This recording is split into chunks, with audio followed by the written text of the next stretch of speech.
Hello everyone, I'm Sebastian Y, and this is Managerial Economics. In this video, we're going to talk about supply. The law of supply states that as price increases, quantity supplied increases, and on the other hand, as price decreases, quantity supplied decreases. This is the opposite of the law of demand. Price and quantity supplied move in the same direction. Generally speaking, this is going to be driven by increasing marginal costs, which we will talk about a few weeks down the line.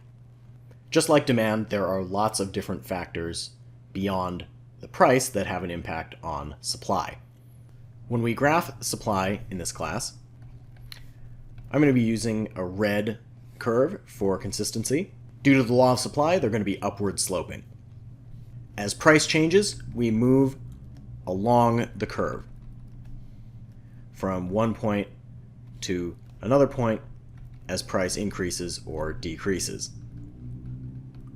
Just like with demand, there's all kinds of other factors that also have an impact on supply. We'll talk about a few of those here. One of the most important ones is a change in the price of inputs.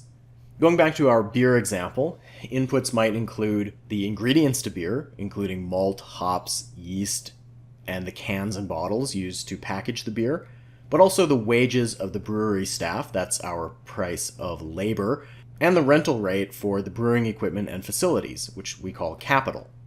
The higher the price of inputs, the more expensive it is to produce beer, or whatever good, and that's going to shift supply to the left. A shift in supply to the left is going to look something like this. A shift to the left is a decrease, even though it sort of looks like the new supply curve is above the old one. The thing you want to think about is at the same price, the quantity supplied is lower than where it was before. On the other hand, if we have a decrease in the price of inputs, that's going to shift supply to the right, which again does kind of look like it's below, but it's not. It's to the right. Higher quantity for the same price. The next consideration is an improvement in production technology. This could involve something like improved automation or sophisticated machinery, but it doesn't need to. The word technology in economics specifically refers to whatever method inputs become outputs. It does not have to be high-tech in the colloquial sense. Improvements to technology in beer production have included the addition of refrigeration, pasteurization, and the advent of the aluminum can. Third consideration is government policy. Government regulation can have a big impact on supply. Shifts in supply almost always tie back to cost of production.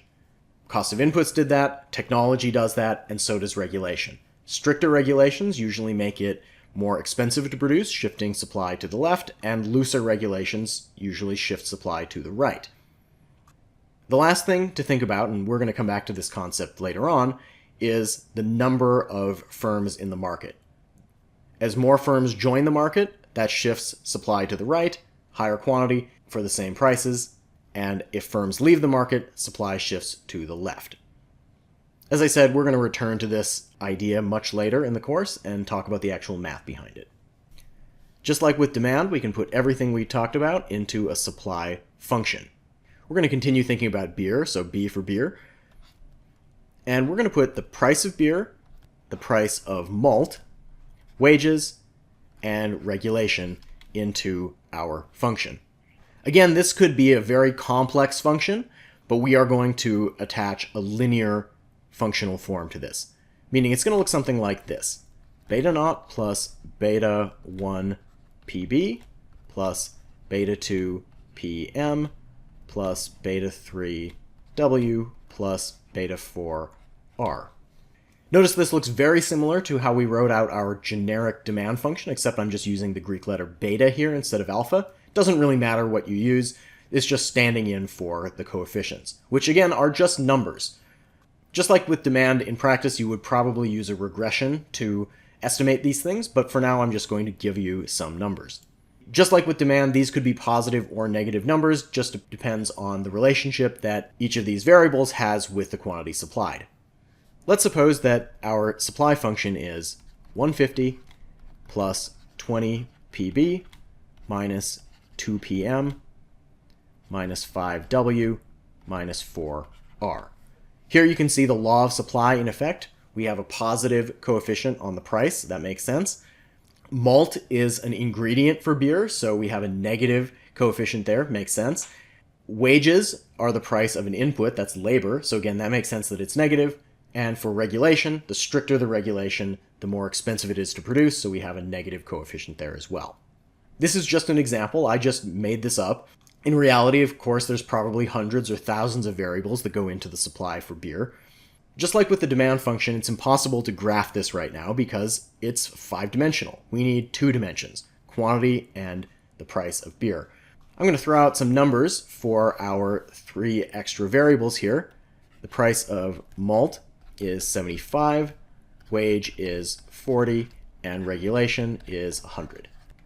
We can plug those into our supply function to figure out what things are going to look like. So we get 150 plus 20 PB minus 2 times PM, which is 75, minus 5 times 40, and minus 4 times 100.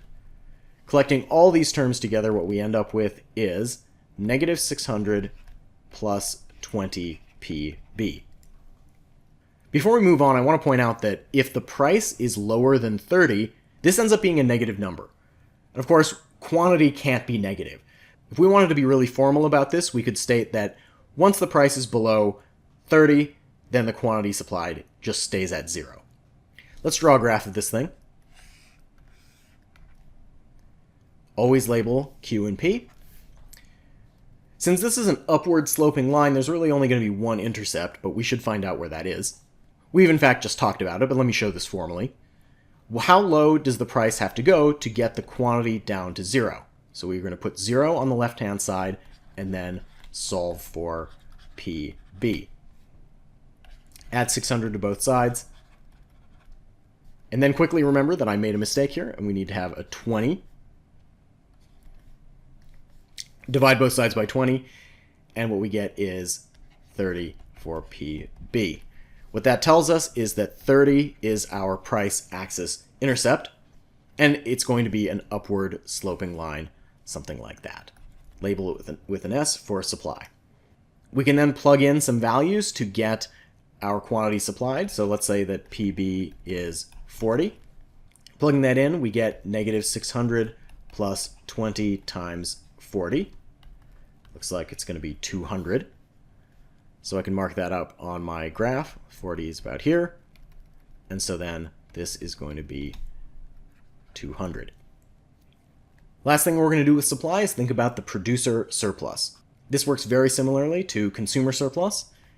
It's the price minus the cost to produce. Producer surplus is the price received by the seller minus the price that they would be willing to sell at. Just like with demand, we can look at that for each of these individual points along our supply curve, but of course it becomes a triangle, just like the producer surplus, and we can use our area of a triangle to calculate that. In our example, PS is going to be base of 200 times a height of 40 minus 30, that's going to be 10, divided by 2, which is 1,000. Doing one more, we can increase the price up to 60 and see what happens. We now have a larger quantity here, which happens to be 600. And we've got a bigger producer surplus, which is going to be this whole triangle. The producer surplus is now 600 times 60 minus 30, again divided by 2, we get 9,000. And that's it for supply. In the next video, we're going to put supply and demand together to figure out the market equilibrium.